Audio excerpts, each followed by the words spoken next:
যাকে দেখার জন্য আমরা ঢাকা গিয়েছিলাম। আমাদের ভালুকা আজকে আসছেন জননেতা সার্জিস আলম। জননেতা সার্জিস আলম। ইনকিলাব ইনকিলাব জিন্দাবাদ জিন্দাবাদ। সার্জিস ভাইয়ের আগমন, শুভেচ্ছায় স্বাগতম। শুভেচ্ছায় স্বাগতম। সার্জিস ভাই ভয় নাই, রাজপথ ছাড়ি নাই, ভয় নাই।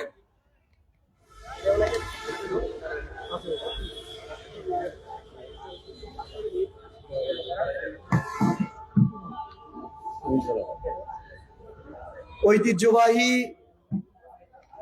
ময়মনসিংহ জেলার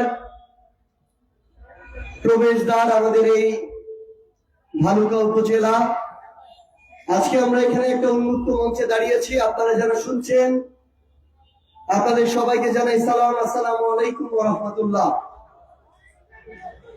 অন্যান্য ধর্মাবলম্বী যারা আছেন আপনাদেরকে আন্তরিক শুভেচ্ছা। আজকে থেকে 5 দিন আগে সকালে যখন পত্রিকা পড়ছিলাম, প্রথম আলো পেপার খুলেই এই পত্রিকায় বর্তমান নির্বাচিত একজন সংসদ সদস্যকে নিয়ে তার অপকর্মের এক বিশাল ইতিহাস পড়লাম। 21শে জুলাই 2026 প্রথম আলো। তার অপকর্মের ফিরিস্তিগুলো লাইন আকারে আপনাদের সামনে তুলে ধরতে চাই সংক্ষিপ্ত ভাবে। হুবহু পত্রিকা থেকে, কথাগুলো আমার নয়, এভিডেন্স সহ পত্রিকা এসেছে, পত্রিকার কথা। রাগ করলে আমরা চলে যাওয়ার পরে তার কথা কথিত বিবেকবোধ বন্ধ দেওয়া দলীয় চাটুকাররা আমাদের বিরুদ্ধে মিছিল না করে ওই পত্রিকার অফিসের সামনে গিয়ে মিছিল করবেন। স্পষ্ট ভাবে লেখা আছে, শিক্ষা প্রতিষ্ঠান দখলের চেষ্টা ও চাঁদাবাজিতে জড়িত থাকার অভিযোগ। দল থেকে তাকে বহিষ্কার করা হয়। তার বিরুদ্ধে মামলা করেন কেন্দ্রীয় বিএনপির একজন যুগ্ম মহাসচিব। প্রতিপক্ষের বিরুদ্ধে হামলা, মামলা ও ঝুট ব্যবসা নিয়ন্ত্রণের সকল অপচেষ্টা, দলীয় শৃঙ্খলা ভঙ্গ করে নানা ধরনের অনৈতিক অপতৎপরতায় লিপ্ত থাকার কারণে বিএনপি থেকে শোকজ। নিজের দলের ছাত্রদল, যুবদল, বিএনপি যারা তার কথা শুনে না, তার কথায় উদ্বোস করে না, তাদের উপরে হামলা করা, তাদেরকে প্রোগ্রাম করতে না দেওয়া, তাদেরকে রাজনীতি করতে বাধা দেওয়া। প্রধানমন্ত্রী তারেক রহমানের কাছে তার বিরুদ্ধে অভিযোগ করে এই উপজেলার ছাত্র দলের একজন, তার বিরুদ্ধে অভিযোগ করে যুব দলের একজন। মতের অমিল হলেই বিগত দিনের পরীক্ষিত দলের নেতাকর্মীদের উপরেও নির্যাতন চালান। এই ধরনের একজন লোককে যখন এই ভালুকার মানুষ ভোট দিয়ে সংসদে পাঠায়, তখন যারা তাকে ভোট দিয়ে পাঠায় তাদের জন্য লজ্জা এবং ধিক্কার জানিয়ে আজকে আমি আমার কথা শুরু করছি। এই ভালুকার কোনদিন পরিবর্তন হবে না যতদিন আপনার ওই পচা বিবেকবোধের পরিবর্তন না হয়। এই ভালুকার কোনদিন পরিবর্তন হবে না যতদিন আপনি দলীয় চাটুকার থেকে বের হতে না পারেন। এই থানার ওসি দলীয় সেবাদাস থেকে কোনদিন পেশাদার ওসি হতে পারবে না যতদিন আপনার বিবেকবোধ ঠিক না হয়। এখানকার রেসিডেন্ট কোনদিন ভালো অফিসার হবে না যতদিন আপনার ভোটটা ভালো মানুষকে আপনি দিতে না পারেন। এইখানকার রাজনীতির কোনদিন পরিবর্তন হবে না যতদিন না আপনার রাজনীতির পরিবর্তন হয়। আপনি ভোট দেওয়ার সময়, সিদ্ধান্ত নেওয়ার সময় দলীয় দাস হিসেবে, মার্কার চাটুকার হিসেবে, ব্যক্তির দালাল হিসেবে অপকর্মকারীকে, চাঁদাবাজকে, সন্ত্রাসী বাহিনী যে পালে এইরকম এক ব্যক্তিকে ভোট দিয়ে এমপি বানিয়েছেন। আর এই ভালুকার পরিবর্তন হবে, এই পরিবর্তন কোনদিন সম্ভব না। আমরা শুধু আপনাদেরকে একটা কথা বলি, সৃষ্টিকর্তাও পবিত্র ধর্মগ্রন্থে লিখেছেন যে নিজেই তার ভাগ্য পরিবর্তনের চেষ্টা করে না, তার কোনোদিন ভাগ্য পরিবর্তন হয় না। প্রত্যেকটা জায়গায় পথসভায় বলেছি, ওই এলাকার মানুষের জন্য গর্ববোধ করি, কিন্তু আজকে এটা বলতে হচ্ছে যারা ওই ধরনের মানুষকে ভোট দিয়ে নির্বাচিত করেছে তাদের জন্য আমাদের লজ্জা হচ্ছে।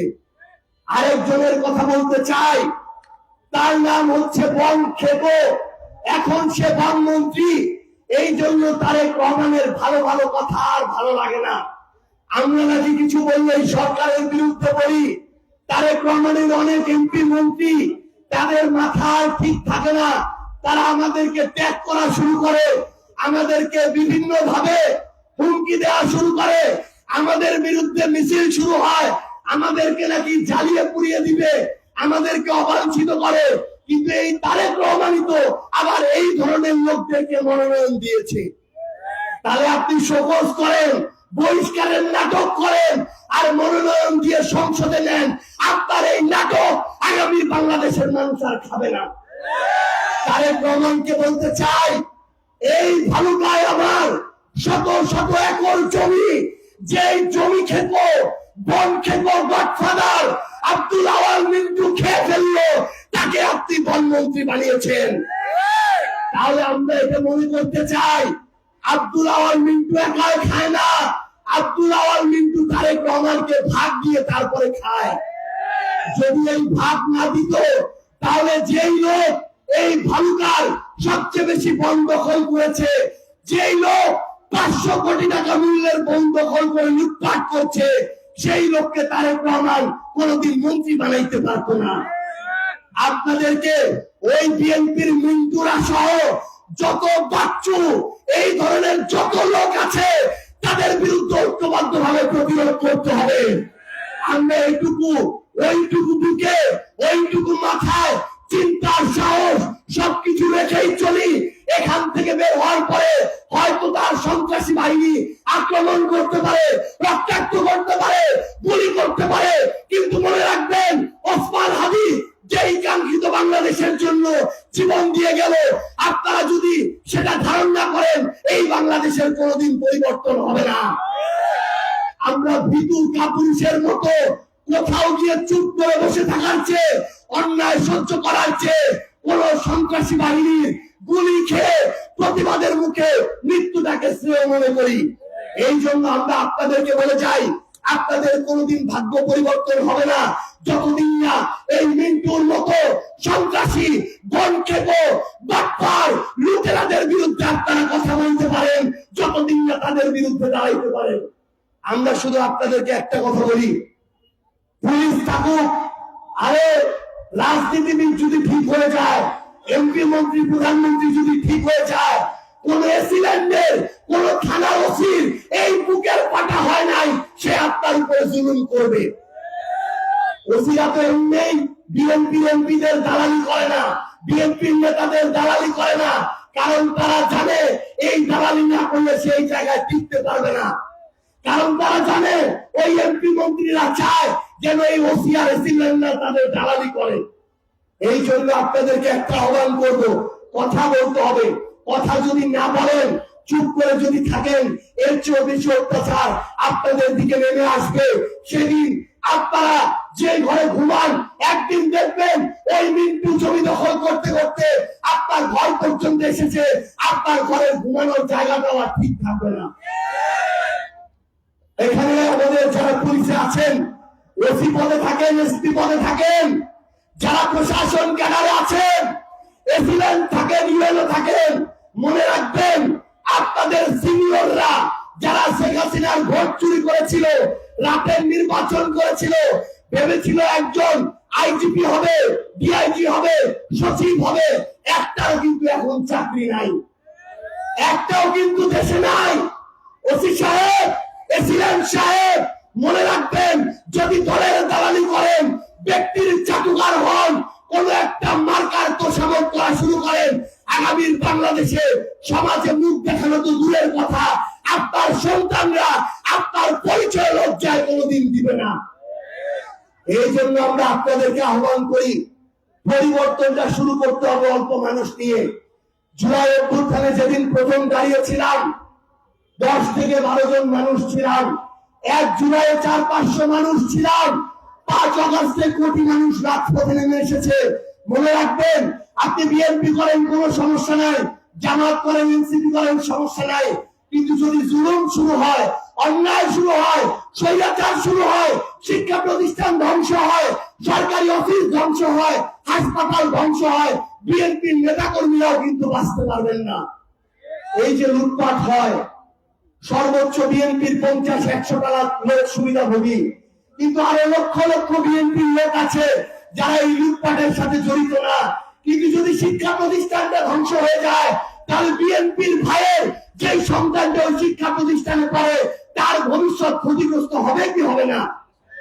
যদি হাসপাতালটার ওষুধগুলা লুটপাট করা হয়, খাবারের বাজেট লুটপাট করা হয়, উন্নয়ন বরাদ্দ লুটপাট করা হয়, আয় আমার বিএনপির ভাই, আপনার যত বড় পেট থাকুক, যেদিন অসুস্থ হয়ে হাসপাতালে যাবেন, ওই লুটপাট করা টাকার জন্য যেই খারাপ মেশিনটা নেওয়া হয়েছে তার জন্য যদি আপনি মারা যান, এর দায়ভার আপনি কোনদিন এড়াইতে পারবেন না। কারণ বিএনপি করেন দেখে বিএনপির কেউ লুটপাট করেছে, আপনি কথা বলেন নাই, চুপ ছিলেন, এর চেয়ে বড় অপরাধ তো আর হইতে পারে না। এই জন্য আপনাদেরকে আহ্বান করি, আমাদের রক্ত ঝরাক, হামলা করুক, মেরে ফেলুক, কিন্তু আমরা আমাদের কথাগুলো বলবো। মনে রাখবেন, যেদিন কথা বলা বন্ধ করবেন, সেদিন বিএনপি অটোমেটিক ভাবে আওয়ামী লীগের চেয়ে বড় স্বৈরাচার হওয়ার পথে হাঁটা শুরু করবে। এই সুযোগ আগামীর বাংলাদেশে কাউকে দেওয়া যাবে না। মনে রাখবেন, নগর পুরিলে কিন্তু দেবালয় এড়ায় না। যদি আপনার এখানকার প্রতিষ্ঠানগুলো ধ্বংস হয়, দলীয় চাঁদাবাজি শুরু হয়, তখন সেদিন শুধু ভালুকায় হবে না, সারা বাংলাদেশে হবে। সারা বাংলাদেশে যদি হয়, একজন এটা থেকে নিস্তার পাবেন না। এই জন্য আপনাদেরকে অনুরোধ করি, যে সন্ত্রাসী যেই দলেরই হোক তাকে সন্ত্রাস বলতে হবে, চাঁদাবাজকে চাঁদাবাজ বলতে হবে। এখানে আমার শতাধিক বিভিন্ন ব্যবসায়ী প্রতিষ্ঠান আছে, ঝুট দখলকে কেন্দ্র করে, চাঁদাবাজিকে কেন্দ্র করে আমার ব্যবসায়ী ভাইরা ঠিক মতো ব্যবসা করতে পারে না। আমি আপনাদেরকে আহ্বান করব, এগুলোর বিরুদ্ধে যদি না দাঁড়াইতে পারেন, দেশের অর্থনীতি যদি খারাপ হয়, আপনার ঘরের যে তেল, যে খাবার, যে লবণ, প্রত্যেকটা জিনিসের দাম বাড়বে, একটা থেকে নিজেকে বাঁচাইতে পারবেন না। অক্টেনের দাম ছিল 120-25 টাকা, 145-50 হয়েছে। বিএনপির ভাইরা কি এটা থেকে মাপ পাইছেন নাকি? বিএনপির জন্য এটা মাপ হয়েছে? হয় নাই। যেদিন পারবে কাউকে ছাড়বে না। ওই লুটপাট সন্ত্রাসীরা যেদিন আমার বাতাসকে দূষিত করবে, প্রত্যেকে এই দূষিত বাতাস নিঃশ্বাসের সাথে গ্রহণ করবেন। যেদিন পানিকে ধ্বংস করবে, প্রত্যেকে এই খারাপ পানি পান করবেন, একজনও কিন্তু বাঁচতে পারবেন না। এই জন্য মনে রাখবেন, অন্যায়ের বিরুদ্ধে দাঁড়াইতে হবে। আমাদের এই লড়াইটা বিএনপির বিরুদ্ধে না, এই লড়াইটা চাঁদাবাজি, সন্ত্রাসী, দুর্নীতির বিরুদ্ধে, এই লড়াইটা ওই অপকর্মের বিরুদ্ধে, খারাপের বিরুদ্ধে। এই লড়াই যদি আপনারা ভালোর পক্ষে না থাকেন, আগামীর বাংলাদেশে আমাদের পরিণতির জন্য আমরাই সবচেয়ে দায়ী থাকবো। কিন্তু আমি প্রত্যাশা করি, আমার এই ভালুকাবাসী, ঐতিহ্যবাহী ভালুকাবাসী, তাদের বিবেক বোধের জায়গা থেকে আগামীর বাংলাদেশে ভালো, ন্যায়, ইনসাফ, আমাদের যে সমাজ রাষ্ট্র, সেটার পক্ষে, ভালো মানুষের পক্ষে থাকবেন। তাহলেই বাংলাদেশের পরিবর্তন সম্ভব। সবাই আমাদের জন্য দোয়া করবেন, যেন মৃত্যুর আগে পর্যন্ত আপনাদের আমানতের আস্থার রক্ষাকারী হয়ে থাকতে পারি এবং কোনোদিন খেয়ানত না করি, সেই দোয়া করবেন। সবাই ভালো থাকবেন। ইনকিলাব জিন্দাবাদ, জাতীয় নাগরিক পার্টি এনসিপি জিন্দাবাদ।